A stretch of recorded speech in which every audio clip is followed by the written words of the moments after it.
La guerra civil siria es, sin duda, uno de los conflictos más complejos de nuestro tiempo. Así que en los próximos minutos vamos a desglosar las claves para entender qué pasó y por qué, a día de hoy, sigue siendo tan importante. Para que quede todo claro, vamos a seguir un recorrido de 5 puntos.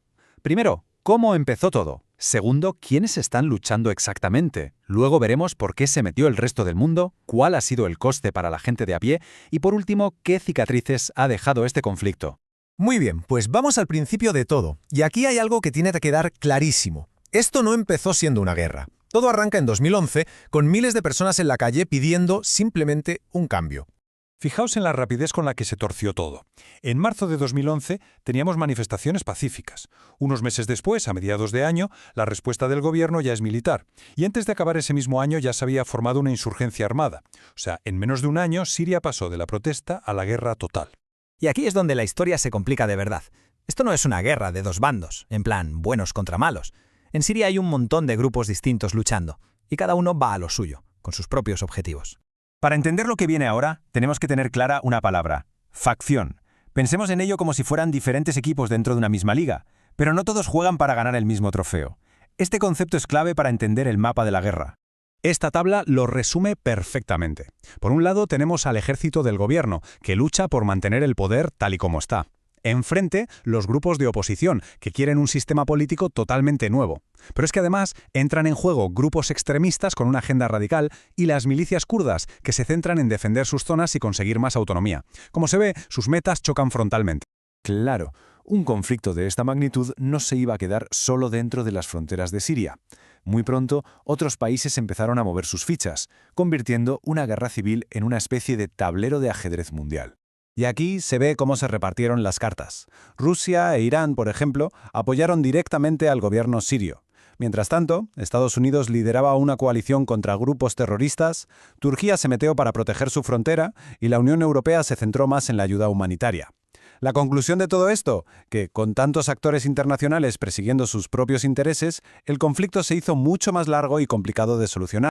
Bien, ahora vamos a dejar de lado la geopolítica y a centrarnos en quienes han sufrido de verdad las consecuencias, la población civil. Porque más allá de estrategias y batallas, esta guerra ha significado la destrucción de la vida de millones de personas. Una de las tácticas más crueles que se han usado en esta guerra es el asedio. Y es importante entender lo que significa. No es solo atacar una ciudad, es rodearla por completo y cortar la entrada de absolutamente todo. Comida, agua, medicinas. El objetivo es que la gente que está dentro se rinda por pura desesperación. El proceso es deliberado y terrible. Primero, se aísla la ciudad. Después, se impide que llegue cualquier tipo de ayuda. Y el paso final es simplemente esperar. Esperar a que el hambre y la sed obliguen a la gente a rendirse. Es una estrategia que ataca directamente a toda la población, no solo a los combatientes. Más de 6 millones. Esta cifra es el número de personas que han tenido que huir de Siria y convertirse en refugiados. Para que nos hagamos una idea de la magnitud, estamos hablando de una de las mayores crisis de desplazamiento de la historia reciente, solo comparable a lo que pasó tras la Segunda Guerra Mundial. Y para los que se quedaron, la vida normal simplemente desapareció. Las escuelas y los hospitales fueron destruidos o se convirtieron en refugios. Algo tan básico como conseguir agua potable pasó a ser un desafío diario.